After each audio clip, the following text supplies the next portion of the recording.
وشاورہم فی الامر، اور جیسے پہلے آپ ان سے مشاورت اور مشورہ کیا کرتے تھے ویسے ان کے ساتھ مشاورت بھی کیا کریں۔ فَإِذَا عَزَمْتَ فَتَوَكَّلْ عَلَى اللَّهِ، اور بس جب آپ کسی کام کا پختہ ارادہ کر چکے ہیں تو اللہ تعالیٰ کے بھروسے پر وہی کر لیا کریں۔ یہ مشورے کی حقیقت سمجھا دی نبی کریم صلی اللہ علیہ وسلم کو بھی اور صحابہ کرام کو بھی، کہ مشورے کا اور رائے دینے کا مطلب یہ ہوتا ہے، ایک تو اول دے کہ مشورہ اور رائے دیا تب جائے جب وہ طلب کیا جائے، بغیر طلب کے دینا نہیں چاہیے۔ کوئی آپ سے مشورہ نہیں چاہ رہا اور آپ وہیں پہ کود پڑیں کہ میرا مشورہ یہ ہے، کہ یہ بہت غلط بات ہے۔ تو مشورہ اور طلب کیا گیا تو مشورہ دیجیے، اور پھر اس کی آگے حقیقت یہ ہے کہ اس پر کوئی اصرار نہیں کہ ضرور ہی آپ کے مشورے پر عمل ہو، بس آپ نے اپنی رائے دے دی، اگر ان کی امیر کی رائے کے موافق اتری اور انہوں نے عمل کر لیا تو بھی ٹھیک ہے، اور اگر امیر کی رائے کے موافق نہیں ہوئی اور انہوں نے عمل نہیں کیا تو بھی ٹھیک ہے، آپ کو اپنا مشورہ دینے کا بھی ثواب مل جائے گا، اور اگر اپنی رائے کے خلاف امیر کی بات مانیں گے تو اطاعت کا بھی پورا ثواب آپ کو مل جائے گا۔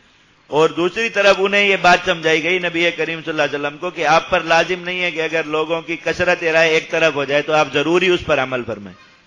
بلکہ آپ سارے لوگوں کی رائے یہ ہوں کہ یہ ایسا نہیں کرنا چاہیے، لیکن آپ کے دل میں یہ خیال ہے کہ ایسا کرنا چاہیے تو آپ بے شک اپنی رائے پر عمل کریں، اس میں کوئی گناہ نہیں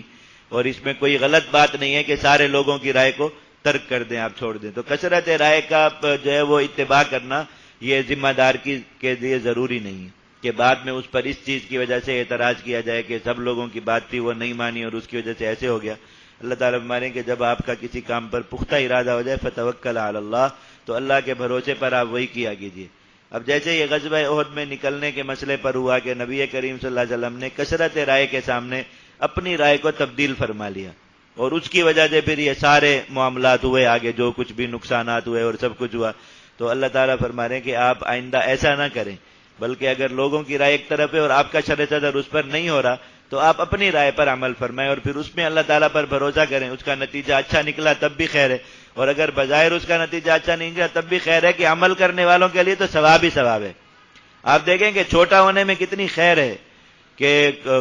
رائے کا نتیجہ اچھا نکلا تو بھی اطاعت کا ثواب، اور اگر امیر کی رائے پر چلنے کا نتیجہ بظاہر اچھا نہیں بھی نکلا تو اس کی مصولیت ہے، اور وہ اگر اس میں مخلص ہے تو اس کی بھی اللہ کے ہاں کوئی مصولیت نہیں ہے، کیونکہ وہ مجتہد ہے، اور مجتہد سے اگر غلطی بھی ہو جائے تو اسے ثواب ملتا ہے۔ لیکن نیچے والوں کے لیے تو آسانی اور راحت ہی راحت ہے نا کہ بھئی ہم نے اپنے امیر کی بات مانی، ہم نے اپنے بڑے کی بات مانی، اچھا ہو گیا تو بھی خیر، نہیں ہوا تو بھی خیر ہے، اطاعت کا پورا ثواب، بلکہ اس صورت میں اطاعت کا زیادہ ثواب ہوگا کہ اپنی رائے کے خلاف ہونے کے باوجود خوش دلی سے اس بات کو مان بھی لیا، اس پر عمل بھی کر لیا، اور بظاہر کبھی یہ نظر آ بھی رہا ہو کہ ضروری نقصان ہو جائے گا تب بھی کر لیا، کیونکہ ہماری اس میں مصولیت ہی نہیں ہے کہ ہم اب اس کے کام کے آگے نتیجہ صحیح نکلنے یا غلط نکلنے کے مکلف ہوں، ہم اطاعت کے مکلف ہیں، ہم نے اطاعت کر لی۔ لیکن بس اطاعت میں ایک ہی بات ہے جو اللہ اور اس کے رسول نے سمجھا دی کہ اللہ تعالیٰ کی نافرمانی میں کسی کی اطاعت نہیں۔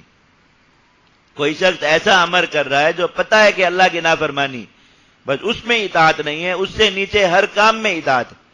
اچھا اس کا نتیجہ نکلنے کی توقع یا برا نتیجہ نکلنے کی توقع، اس میں ہر حال میں اطاعت ہے، اور ایسی اطاعت ہے جیسے نماز کے امام کی اطاعت ہوتی ہے، اور اس میں مصولیت اس کی ہے، آپ کی کوئی مصولیت نہیں۔ آپ کی مصولیت اتنی ہے کہ آپ نے اپنے امیر کا اور اپنے بڑے کا حکم کس حد تک مانا۔